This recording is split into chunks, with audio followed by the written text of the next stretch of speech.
Nosotros estamos de vuelta con mucho más de Primera Página, recordando que estamos enlazados en vivo y en directo desde el estado Carabobo con el profesor José Ángel Ferreira, vicerrector administrativo de la Universidad de Carabobo. También está con nosotros nuestro compañero de labores, George Bajanchis, corresponsal en la zona. Profesor, cuando se toca el tema de lo que tiene que ver con el presupuesto en las universidades, autoridades del Gobierno Nacional, del Ministerio de Educación Universitaria, hacen constantes exhortos a las universidades autónomas a tener un mejor manejo de los presupuestos que les asigna el Estado, y siempre comparan lo que tiene que ver el presupuesto que reciben, por ejemplo, universidades como la UNEFA, con un poco más de 100.000 estudiantes, y un presupuesto mucho menor al cual recibe, por ejemplo, la Universidad de Carabobo, con un número muchísimo más reducido de estudiantes en la sede que maneja la Universidad del Estado Carabobo. ¿Cuál es su opinión? Bueno, que cuando tú te metes a ver las cifras, realmente el funcionamiento nuestro es tan o más económico que el de ellos. Y te explico por qué. Nosotros se nos va el 90% del presupuesto en gastos de personal. Y el 10% queda para cuestiones operativas. De ese 90%, el 45% del presupuesto pertenece a la nómina pasiva, a la nómina jubilado. Y eso se debe a que en base a nuestro régimen de jubilaciones y pensiones, la universidad es la que paga las pensiones y jubilaciones.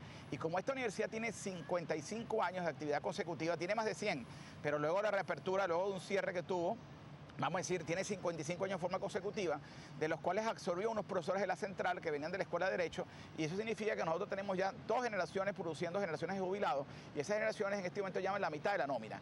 Cuando le quitas la mitad de la nómina y comparas la nómina de la UNEFA y la nómina de la bolivariana con la nuestra, te encuentras con unos números francamente competitivos, y adicionalmente tienes que sumar la producción en centros de investigación, la producción que nosotros tenemos a nivel de investigación, la producción de extensión, las tesis de grado de nuestros muchachos, que cuando vas a ver los rankings internacionales que hace la QS International, que es la que estamos afiliados nosotros en América Latina, pues solamente 6 universidades venezolanas salen, y 5 de ellas son autónomas, y otras que no es totalmente autónoma, como la Simón Bolívar, pero es de amplia calidad, también aparecen en ese ranking. O sea, al final, quienes salen no son las universidades que masifican, sino las universidades que producen conocimiento de calidad. Y cuando comparamos el presupuesto, midiendo la lupa correcta en cifras reales, pues nosotros tenemos un gasto por Bolívar tan bueno como el de ellos, y así lo demuestran las revisiones de cuentas que tenemos que presentar trimestralmente según la ley, mensualmente por crédito adicional y anualmente a los organismos internacionales a los cuales estamos afiliados para demostrar nuestros estándares de calidad. Profesor, no es primera vez que la Universidad de Carabobo sufre problemas con el déficit. ¿Nos podría comentar desde cuándo nace este problema, o cuándo ustedes le solicitan al Gobierno Nacional ayuda con respecto al presupuesto? Porque tengo entendido que mucho antes de comenzar el periodo académico este año ya existía este déficit. Sí, el déficit nosotros lo planteamos en el anteproyecto, no solamente nosotros, sino en un CNU tumultuoso que hubo en Caracas el año pasado. La mayoría de las universidades se fueron para colocar 6 meses de funcionamiento, y de ahí el interés del programa de entrevistarnos hoy, porque obviamente ya pasaron los 6 meses, y 10 meses de gastos de nómina. Nosotros solamente tenemos presupuestado de enero a octubre de nómina. Noviembre y diciembre no está presupuestado. Obviamente estamos haciendo la diligencia para evitar cualquier percance con que tenga que ver con esto, pero desde el principio del año arrancamos deficitario. No solamente esto, fíjate, en el sur ya no fueron 2 meses, fueron 3 meses. En Oriente no fueron 2 meses, fueron 3 meses en el caso de gastos de personal, y esto es obviamente algo que nos tiene preocupados. Pero yo me voy al proceso de la investigación y la extensión. Mira, aquí tengo las cifras del CSH. Nosotros el año pasado asistimos a 3 eventos internacionales. Este año no vamos a asistir a ninguno. Tuvimos ponencias internacionales que podemos financiar. Este año solamente podemos financiar 3. Teníamos 24 revistas indexadas, y este año solamente hemos podido imprimir 7, y con el riesgo de perderlas, porque si tú no publicas las puedes perder.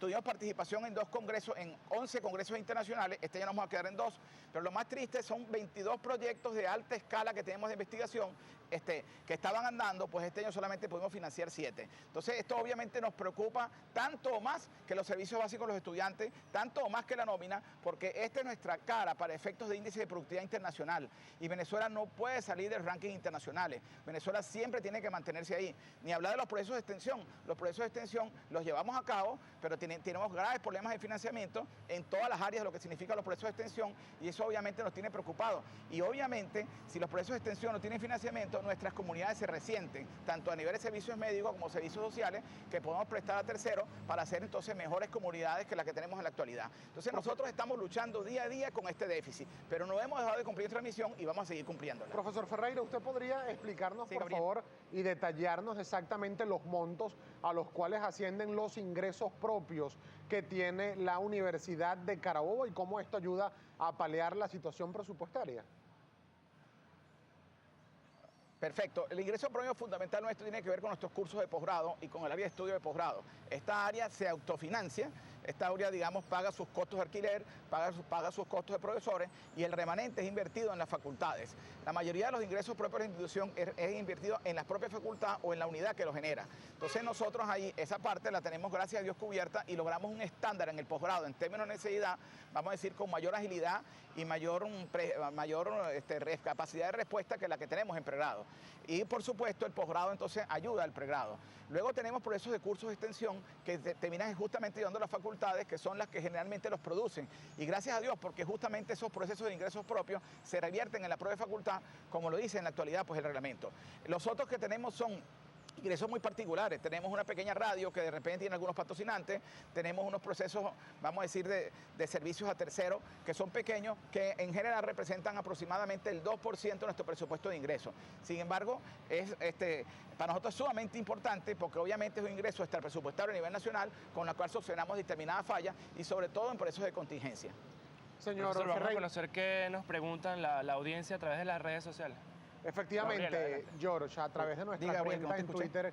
Twitter, @primera página, algunas inquietudes para el profesor José Ángel Ferreira, vicerrector administrativo de la Universidad de Carabobo. Por ejemplo, Joan Rosales pregunta, ¿por qué, si son autónomas, las universidades no realizan convenios con empresas privadas para investigación y apoyo a mejoras en infraestructura, por ejemplo?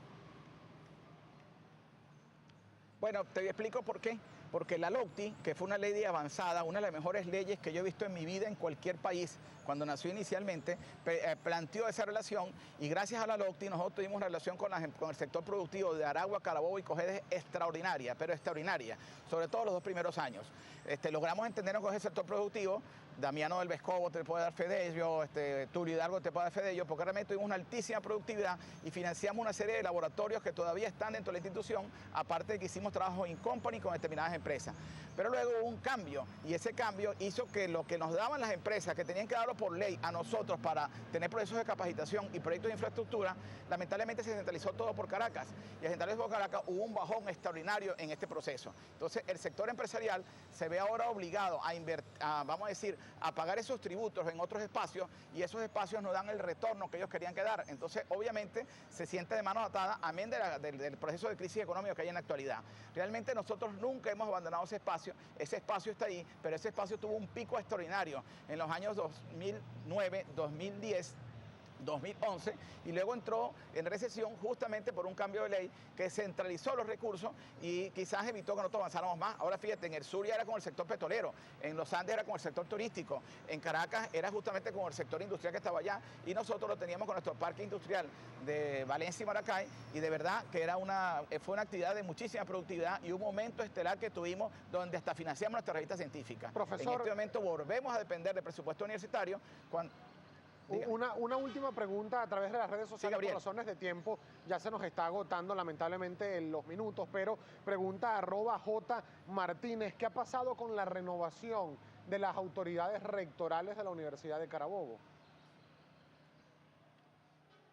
Bien, nosotros, como todo el país sabe, todas las autoridades del país están vencidas y somos los principales interesados en que haya elecciones. Hubo un cambio de la ley de educación, la ley orgánica de educación, la LOE, y ese cambio de ley estableció unas condiciones que no están en la ley de universidades. Se estableció un conflicto entre ambas leyes y de paso en la Constitución. Los rectores del país entregaron un recurso a la Sala Constitucional para que decidiera. La Sala Electoral decidió inclusive en contra de la Sala Constitucional o en un caso de la Central y la Sala Constitucional le quitó el caso a la Sala Electoral, un precedente único en el país, y dijo que ella iba a decidir. Estamos a la espera de esa decisión. Somos los principales interesados en que haya elecciones, entre otras cosas, porque en el país ya hay autoridades que tienen razones de salud para dejar los cargos, porque en el país hay gente que está a disgusto porque obviamente cumplieron su periodo. Y efectivamente somos los principales interesados porque obviamente la gente tiene derecho a evolucionar a otros espacios, tiene derecho a construir en otros espacios y tiene derecho obviamente a hacer universidad donde lo vea prudente. Nosotros somos una universidad autónoma, democrática, democrático y popular. Eso no lo hemos abandonado nunca y seguiremos siendo autónomo, democrático y popular, pero sobre todo de calidad. Y con eso seguimos peleando porque son uno de nuestros preceptos y principios fundamentales. Bien, conversábamos con el profesor José Ángel Ferreira, vicerrector administrativo de la Universidad de Carabobo. Tema importante, presupuesto o déficit del presupuesto en la Universidad de Carabobo, que como comentaba el profesor, eleva los 2.000 millones de bolívares y le solicitaba, por supuesto, al Gobierno Nacional y al Ministerio de Educación Superior atender esta problemática. Gabriel, con esto nosotros vamos a devolver el pase hacia los estudios de Primera Página en Caracas. Muchísimas gracias a nuestro compañero George Bajanchis desde el estado Carabobo, también al profesor José Ángel Ferreira, vicerrector administrativo de la Universidad de Carabobo. Nueva pausa comercial.